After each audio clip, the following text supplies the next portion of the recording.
আসসালামু আলাইকুম। টিভিপি story teller চ্যানেলে আপনাদেরকে স্বাগত জানাচ্ছি। আমি সারা দেশে চলছে কমপ্লিট শাটডাউন। এই শাটডাউনে দেশের সকল শিক্ষা প্রতিষ্ঠান থেকে শিক্ষার্থীরা স্বেচ্ছায় এই আন্দোলনে অংশগ্রহণ করছে এবং তাদের প্রতিবাদ জানাচ্ছে। ন্যায্য অধিকার আদায়ে তারা এক হয়েছে, রাজপথে নেমে এসেছে। আমরা সকালবেলা থেকেই দেখে আসছি যে দেশের বিভিন্ন প্রান্তে, বিশেষ করে ঢাকা শহরের বিভিন্ন বিশ্ববিদ্যালয়ের প্রাঙ্গণে এবং বিশ্ববিদ্যালয়ের মোড়ে মূল ফটকগুলোতে, বিশেষ করে দক্ষিণবঙ্গ এবং উত্তরবঙ্গের ফটকগুলোতে শিক্ষার্থীরা আন্দোলন করছে এবং তারা প্রতিবাদ জানাচ্ছে এবং আজকের কমপ্লিট শাটডাউনকে বাস্তবায়নের জন্য সফল করার জন্য সর্বাত্মক চেষ্টা চলছে। যদিও আমরা দেখেছি যে বিভিন্ন জায়গায় পুলিশ টিয়ারশেল, রাবার বুলেট মেরে শিক্ষার্থীদেরকে ছত্রভঙ্গ করে দেওয়ার চেষ্টা করছে এবং সেটি সকাল থেকেই শুরু করেছিল। গতকাল রাত থেকেই শুরু হয়েছিল অ্যাকচুয়ালি, যেটা আমরা দেখেছিলাম ঢাকা বিশ্ববিদ্যালয়, জাহাঙ্গীরনগর বিশ্ববিদ্যালয় সহ দেশের বিভিন্ন প্রান্তে বিভিন্ন বিশ্ববিদ্যালয়ের হলগুলোতে পুলিশ এবং বর্তমান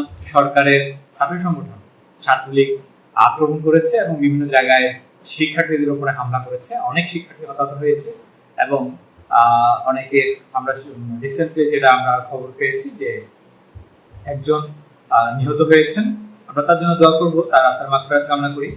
এবং আমি ব্যক্তিগতভাবে আমার দৃষ্টিভঙ্গি, যে এই চলমান আন্দোলনে আমার দৃষ্টিভঙ্গি একটু তুলে ধরবো।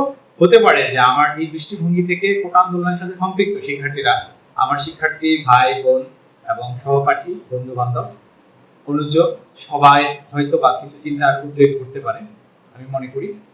আমি যেটি বলতে চাইবো যে ধরে নিন যে আপনি হয়তো বা রাজনৈতিক কোনো একটা সংগঠনের সাথে নেই অথবা আপনি রাজনৈতিকভাবে নিরপেক্ষ, কিন্তু একটা জিনিস আপনাকে বুঝতে হবে, চিন্তা করতে হবে যে বর্তমান এই সিচুয়েশনে অর্থাৎ 2024 সালের জুলাই মাসে এসে সরকার কেন এরকম একটি আন্দোলন বা এমন একটি অস্থিতিশীল পরিস্থিতি সৃষ্টি করার জন্য কেন সুযোগ করে দিল?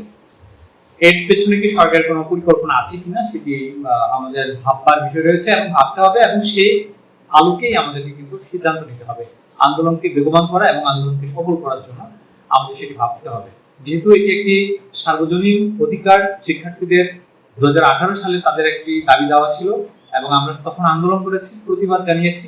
আমাদের আন্দোলনের ফসল হিসেবে আমরা কোটা সংস্কার করতে পেরেছি এবং সেটি আবার নতুন করে সরকার এই সময়ে এসে আবারও শিক্ষার্থীদেরকে বসিয়ে দেওয়া বা তাদেরকে আন্দোলনের জন্য বের করে আনা, তাদেরকে রাজপথে নামিয়ে আনা, এটার পেছনে কিন্তু অন্য কোনো ধরনের সরকারের ABCD প্ল্যান থাকতে পারে কিনা এটা আমাদের ভাবতে হবে।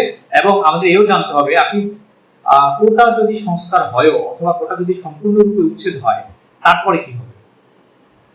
কোনো একটা দেশে যখন ডামি ইলেকশনের মাধ্যমে অবৈধ সরকার ক্ষমতায় আসে, আর অবৈধ সরকার ক্ষমতায় আসার পর সে তার MP, মন্ত্রী সহ তার প্রশাসন, বিচার বিভাগ, আইন বিভাগকে কাজে লাগিয়ে সে তার দলীয়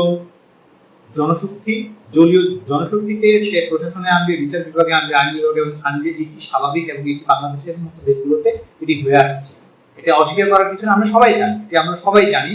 কিন্তু সেখানে এই সুযোগ যখন ডামি ইলেকশনের মাধ্যমে একটা সরকারের পক্ষে খুব সহজেই সম্ভব, সেখানে আপনার শুধুমাত্র কোটাকে উচ্ছেদ করা বা কোটা সংস্কার করার মাধ্যমেই আপনি সুযোগ পেয়ে যাবেন চাকুরিতে, অথবা আপনি আপনার ন্যায্য অধিকার পাবেন। আপনি পড়াশোনা করছেন, ডিগ্রি নিচ্ছেন, কষ্ট করছেন, দীর্ঘ সময় ধরে তার একটা ফল পাবেন, এটি কিন্তু আশা করা যায় না। এখানেই কিন্তু সবকিছু শেষ নয়। আমাদের এটি ভাবতে হবে যে আমরা যে অবৈধ ডামি ইলেকশনের মাধ্যমে আমরা যে সরকারকে আমাদের দেশের দায়িত্বভার দিয়ে রেখেছি, তার মাধ্যমে যে দুর্নীতি হচ্ছে, ইতিমধ্যে আপনারা দেখেছেন যে বেনজির সহ অনেকগুলো দুর্নীতির খোঁজ খবর আমরা সবাই জানি, কম বেশি আমরা প্রতিদিনই শুনতেছি, প্রতিদিনই মিডিয়াতে আসছে, সোশ্যাল মিডিয়াতে আসছে, এগুলো নিয়ে ভাইরাল হচ্ছে, কথাবার্তা হচ্ছে। কিন্তু আসলে এটা আপনি কি ভাবতে পারতেছেন যে এটা শুধুমাত্র 99.99%-এরও কম আপনি খবরে পাচ্ছেন,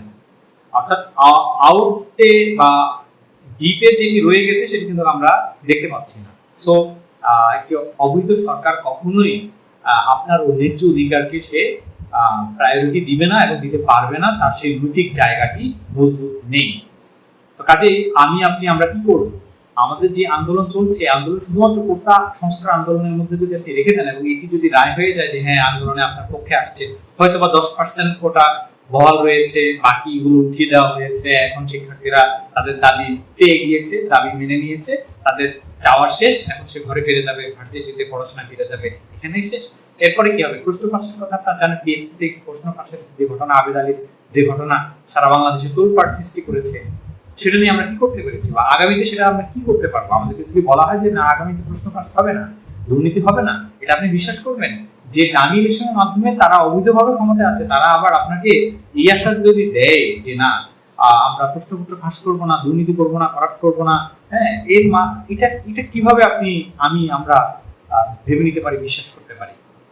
তো কাজেই যদি এই সুযোগটাকে আপনার আগামী এই নির্বাচনের পর, অর্থাৎ দ্বাদশ সংসদ নির্বাচনের পরের এই যে সময়টা, এই সময়টাতে আগামী 5 বছর সরকারের হাতে আছে, আগামী প্রায় 4.5 বছরের মতো, এই সময়টাতে আপনি আন্দোলন করার মতো আর সুযোগ হয়তো আপনার হবে না। আপনার মধ্যে যে স্থিত ছিল, আপনার মধ্যে যে স্থিতি শক্তি জমা হয়েছিল, প্রতিবাদের যে মনমানসিকতা তৈরি হয়েছিল, সেটি যদি সরকার তার প্ল্যান অনুযায়ী যদি এখন কোটা সংস্কার আন্দোলনের মধ্য দিয়ে আপনার পক্ষে রায় দিয়ে আপনাকে যদি সে এনার্জি রিলিজ করিয়ে নিতে পারে, তাহলে কিন্তু সরকার সফল। আর একটি ডামি ইলেকশনের মাধ্যমে একটা দেশের শাসন ভাগ যাদের হাতে রয়েছে, আইন যাদের হাতে রয়েছে, তারা কতটুকু জনগণের বন্ধু আর কতটুকু জনগণের ন্যায্য অধিকার আদায় করতে পারবে, সেটি আমরা আসলে প্রশ্ন সাপেক্ষ বিষয়, এটা আপনারা অনেক ভালো জানেন। কিন্তু শিক্ষার্থীদের উচিত যে এই বিষয়টা নিয়ে খুব গভীরভাবে চিন্তা করতে হবে। কোটা সংস্কার আন্দোলন করে শুধুমাত্র কোটা সংস্কার হয়ে গেলেই যে আপনার সব সমস্যার সমাধান হয়ে যাবে, বিষয়টা এমন না। কিন্তু আপনাকে সব সমস্যার সমাধান করতে হবে। আপনি যখন মুখোশ উন্মোচন করে ফেলেছেন, আপনি যখন বুঝতে পেরেছেন যে কারা আপনার অধিকার লুণ্ঠিত করছে, কারা আপনার ন্যায্য অধিকার খেয়ে ফেলছে, কারা এই দেশটাকে গিলে ফেলছে, তাদেরকে যখন আপনি চিনে ফেলছেন, তখন আপনার উচিত হবে যে আপনি সামগ্রিক জাতীয় স্বার্থে, আপনি জাতীয় স্বার্থে কথা বলবেন, জাতীয় স্বার্থে আন্দোলন করবেন, জাতীয় স্বার্থে, সামগ্রিক স্বার্থে আপনি কথা বলবেন, আন্দোলন করবেন, প্রতিবাদ জানাবেন। যদি আপনি শুধুমাত্র ব্যক্তি স্বার্থ বা কোনো একটা ইস্যুকে কেন্দ্র করে অথবা সরকারের কোনো একটা ইস্যুর পরিকল্পনার অংশ হয়ে যান, তাহলে কিন্তু আমাদের দেশের জন্য, দেশের স্বার্থের জন্য, দেশের জনগণের জন্য ভবিষ্যতে অনেক ধরনের কষ্ট পোহাতে হতে পারে, অনেক ত্যাগ তিতিক্ষা অথবা অনেক জটিল সমীকরণ তৈরি হতে পারে। কাজেই আমরা খুব গভীরভাবে ভাববো এবং আমাদের আন্দোলনকে সফল করব। তবে আন্দোলন সফল করব এই অর্থে যে আমরা জাতীয় স্বার্থ, আমাদের দেশকে, দেশের মানুষকে আমরা রক্ষা করতে হবে। আমরা বুঝে গেছি, জেনে গেছি কারা ক্ষমতায় আছে, তারা জনগণের ভালো চায় কি মন্দ চায়, এটা আমরা বিবেক করার মতো যথেষ্ট আমাদের সেই বুঝ হয়ে গেছে, সেই জ্ঞান আমরা পেয়ে গেছি, আমাদের কাছে উন্মোচিত হয়েছে। এখন আমাদেরকে হীরক রাজার দেশে কি আমরা ওই হীরক রাজাকে নিয়ে আমরা চলবো, নাকি আমাদের পরিবর্তন আনতে হবে, সেটি আমাদের ভাবতে হবে, সে নিয়ে কথা বলতে হবে। আমরা এই নিয়ে আরো বিস্তারিত তথ্য বলে আলোচনা করবো। সবাইকে সে পর্যন্ত সাথে থাকার জন্য আহ্বান জানাচ্ছি। ধন্যবাদ সবাই।